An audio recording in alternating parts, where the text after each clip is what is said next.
From Number 5 Chambers, I'm Richard Kimblin. This is the Planning Podcast. This week, local plans.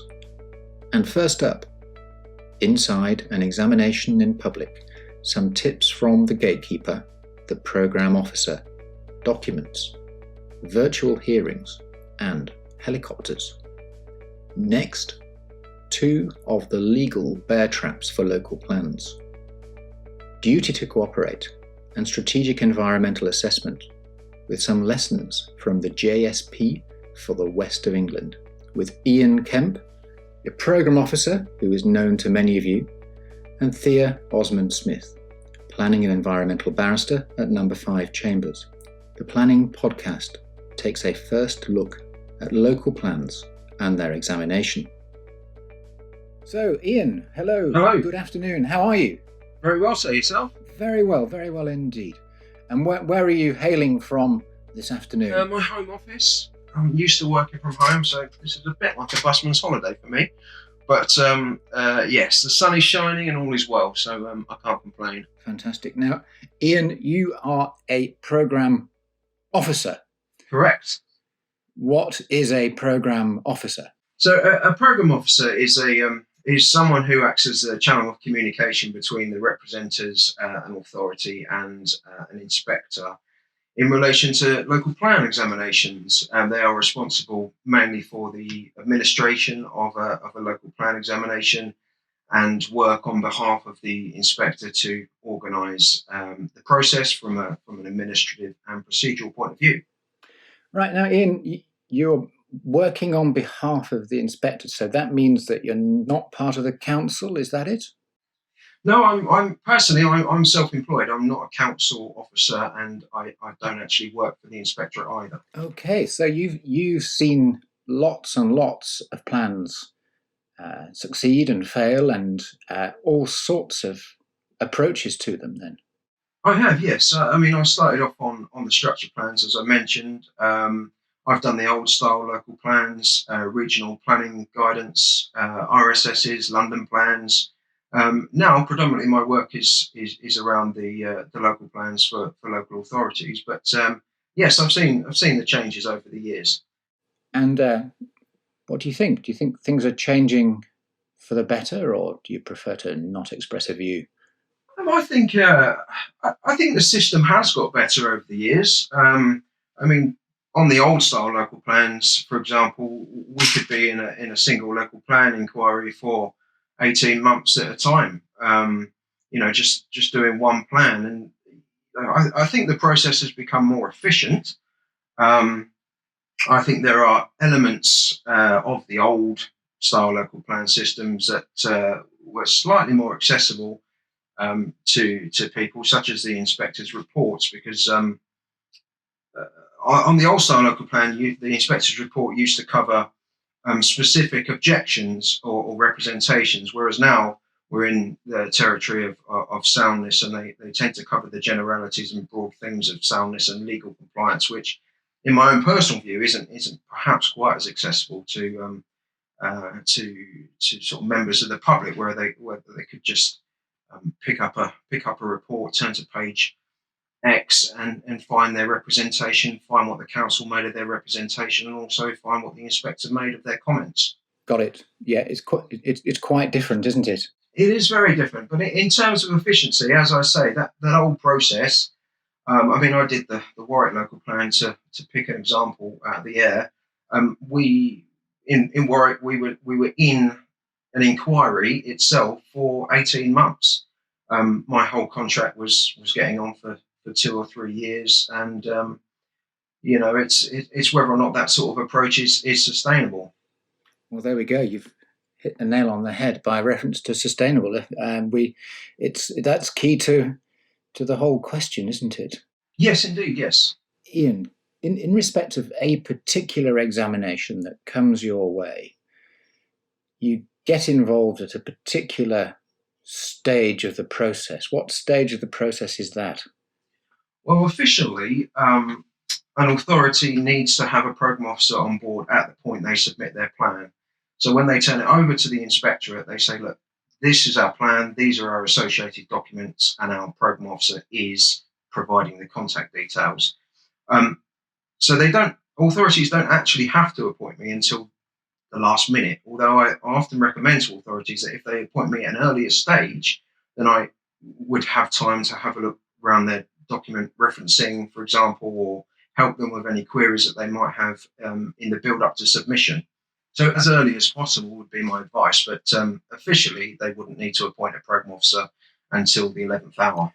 Yeah, but what you're saying is that it helps the process later on if you've been able to cross-check. I don't think it's in an authority's interest to employ their own best endeavours, but to submit a plan that where the administration or the referencing is all over the place, and an inspector might take one look at it and say, "Can you go back to the council? This all needs work." And then I communicate to the council what work that needs, and then obviously there is a lead-in period where that work is being corrected, and that reduces the efficiency of the process. Now, Ian, you've been referring there to documents and being organised. Of course, you then have to tangle with the documents which people who are making representations supply to you and have already supplied to the planning authority. Do you have any advice for them? How should somebody who's making a representation make a representation which doesn't cause you difficulty and doesn't cause difficulty for the inspector?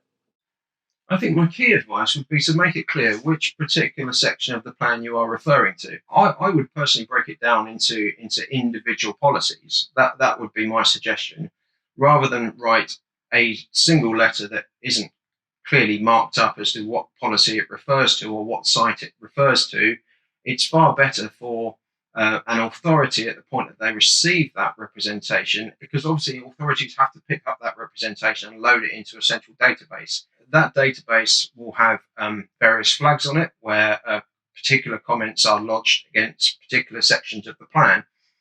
We would do that so that we can manipulate the comments and provide various reports to inspectors in terms of plan order or policy order. So if representatives made it absolutely clear which policies or sites that they were referring to in their representations, I think that would help everybody moving forward. Got it. Now, when I started doing this, there was something called an examination library, and one would find lots of documents carefully arranged. But particularly since March of this year, that's become pretty impossible. So for examinations going forward, how do you think that people can help when they're supplying you with electronic documents? Well, where do I start with this one, really? Firstly, I very much helps me if I can have a separate submission for each matter that is being addressed. What I struggle with is a PDF that comes in and it refers to half a dozen different matters. Now, the reason I struggle with that is because the written statements are all uploaded to the website and distributed to people by matter, i.e. if everyone who's contributing to, say a matter of housing supply, for example, needs to be aware of what the housing supply submissions are.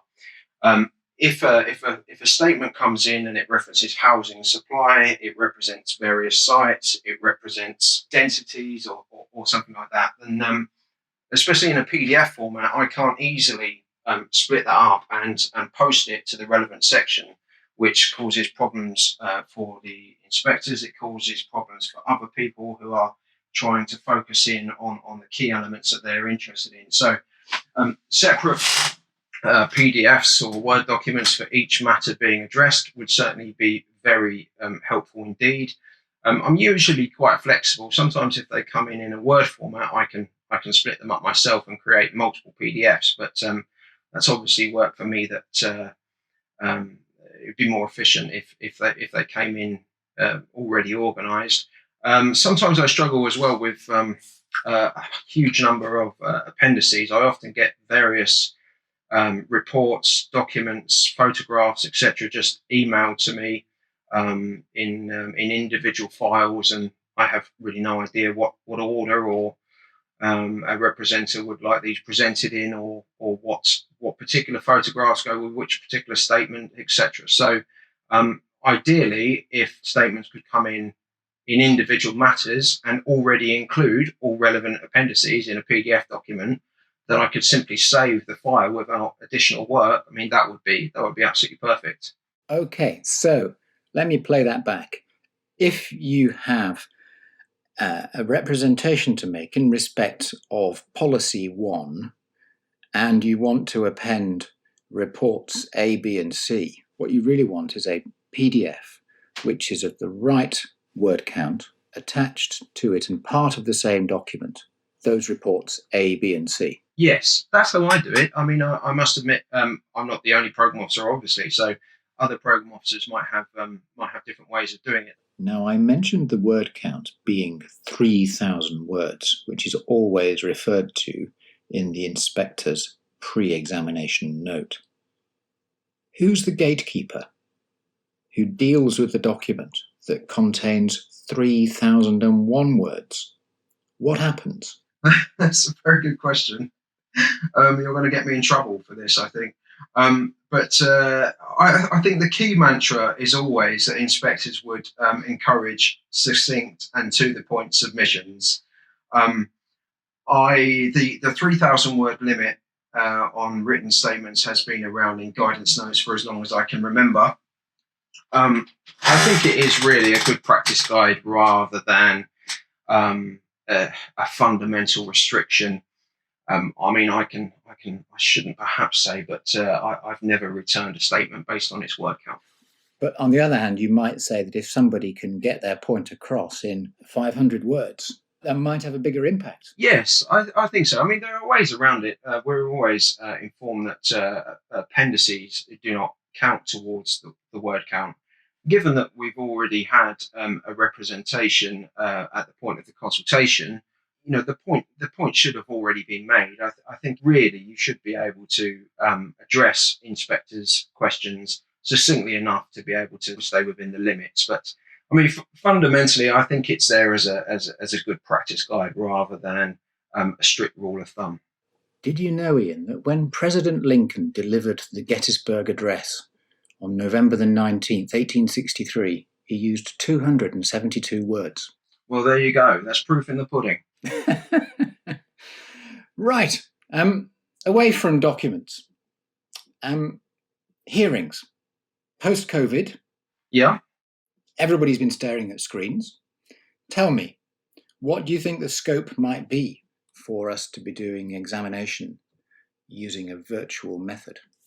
Post-COVID, I think it very much depends on the success of the examinations that are coming up. I think the COVID-19 position has affected various industries, sectors around the globe, and I think everybody is having to have a look how they react to that situation whilst we're in that situation. And I think it's absolutely right that everybody will be looking at their working practices moving forward in terms of sort of lessons learned and how we can move forward as a sector and as a society. The local plan examinations are a series of public meetings, and with social distancing, that is very difficult. They are a group discussion led by the inspector. Does technology exist that makes it possible where we can still hold group discussions that are led by an inspector? And fundamentally, the answer to that question is yes. I think South Oxfordshire will be the first examination that moves forward on that basis. That programme to start in mid-July, and I think if that is a success, then I think a number of other plans will quickly follow suit. Whether that is a practice that is rolled out beyond COVID-19 and becomes the new normal, to coin a popular phrase at the moment, then I think we will have to see. But I think essentially there is scope to run local plan examinations virtually, and I know there's certainly a will to make them a success, and there are various departments that are all pulling together to ensure that they are a success and people aren't unduly prejudiced. I can see that you're optimistic, and we need optimism now, don't we? we certainly need optimism. We need optimism anyway. I'm certainly more optimistic as time has gone by regarding the use of virtual hearings. I think it's fair to say that on a personal level, I was a little bit sceptical at first, but as foundations have been laid and conversations have moved on, I'm becoming more and more optimistic as time goes by. Now then, Ian, in all of that experience, are there any particularly tricky or even vaguely amusing incidents that you recall? Well, unfortunately, local plan examinations are not traditional fodder for the comedy store, really. But I think probably my most embarrassing moment was on the first structure plan I did. We all used to organise panel tours, which are sort of site visits, really. Our particular panel tours involved a chauffeur-driven trip around the county. It involved a river trip by boat, and it also involved a helicopter flight. So when I went to my next job, I sort of thought I'll be proactive and impress the authority with putting together itineraries. So I contacted sort of local airstrips and bits and pieces and worked out how much it would be to charter light aircraft, etc. And I presented quite detailed itineraries and plans to the authority, and they took one look at it and basically laughed me out of the room. But I wasn't to know. That was up to that point. That was my only experience of site visits and panel tours. So I just thought that was normal. But it just transpires that particular panel chair was quite lucky to have got away with it, I think. That's fantastic. I think that we would all take the change to virtual examination if we get the helicopter ride at the end of it. Absolutely. You be careful what you wish for. We'll all be doing this by Google Maps before long. Ian, you've been absolutely fantastic, and I've learned a lot. Everybody else will have learned a lot, and they'll be very grateful to you. So thank you very much indeed. It's been a nice change to speak to you about it. Splendid. Well, thank you ever so much indeed, Ian. Thanks very much. We'll sign off there. Okay, you take care. Now then, Thea, hello, good afternoon to you. Hi, Richard. I know that you have been involved in a number of local plan examinations. Tell us how long you've been at it.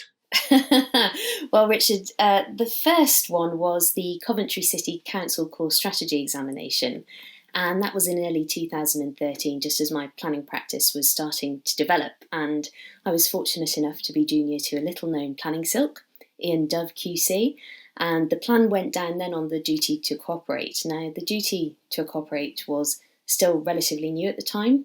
It isn't now, and yet planning authorities are still getting it wrong 7 years down the line. Well, Thea, isn't that right? Please do tell us, first of all, a bit more about the duty. Well, it's one of the legal requirements associated with plan making, and it cannot be remedied after the plan has been submitted for examination, so you have to get it right before then. Now, there's been a lot of controversy about it, with many commentators considering that it's a hindrance to the planning system that ought to be replaced, but perhaps that's a debate for another day. As I said, it's not new, which is why it's surprising that local planning authorities are still getting it wrong. The duty to cooperate was created in the Localism Act 2011, and it places a legal duty on local planning authorities to engage constructively, actively, and on an ongoing basis in respect of strategic cross-boundary matters. In essence, it filled the void left by the abolition of regional spatial strategies. So local planning authorities must demonstrate how they've complied with the duty at the examination of their plan, and if a local planning authority can't demonstrate that it has complied with the duty, then the local plan will not be able to proceed further in examination. It's effectively game over. So it's a really hard-edged duty, and if you haven't got it right, then years of hard work can literally go down the drain. See recently St Albans and Sevenoaks late last year. Now, I should say that Sevenoaks District Council has in the last week been given permission to challenge the inspector's findings in that respect, so hopefully we'll have some further guidance in due course from the courts. We'll come back perhaps and tell listeners all about it then. Well, absolutely. I think we should come back to the topic in due course and tell listeners about that case, and really we should revisit all that's currently happening in the local plan sphere. So let's have that in mind. We'll do that. But Thea, you've referred there to what's essentially a legal test, and you referred to it as being hard-edged. Is that all that the inspector's concerned with so far as the legal aspects of the examination are concerned? No, there's another one which is a favourite for the lawyers, and that's a sustainability appraisal or strategic environmental assessment. And it's been causing problems for a number of plans recently, including Central Beds, Uttlesford, and the West of England JSP that we were both involved in last year. So it's still important, still really high on the agenda, and again, still going wrong for a lot of local authorities. Now, by way of summary, Section 19 of the 2004 Act requires a local planning authority to carry out an appraisal of the sustainability of the proposals in each development plan document and to prepare a report of the findings of that appraisal. And that's what we know as a sustainability appraisal, usually a pretty hefty document, hundreds of pages with lots of coloured boxes all over the place. But again, as I've said, it's something that a lot of local planning authorities get wrong. In essence, a sustainability appraisal is a systematic process that must be carried out during the preparation of a local plan. It should inform the plan, the selected spatial strategy, and the choice of allocations. It's not simply an academic process. The work of the sustainability appraisal should be reflected in the draft plan, and it should also contain an assessment of reasonable alternatives.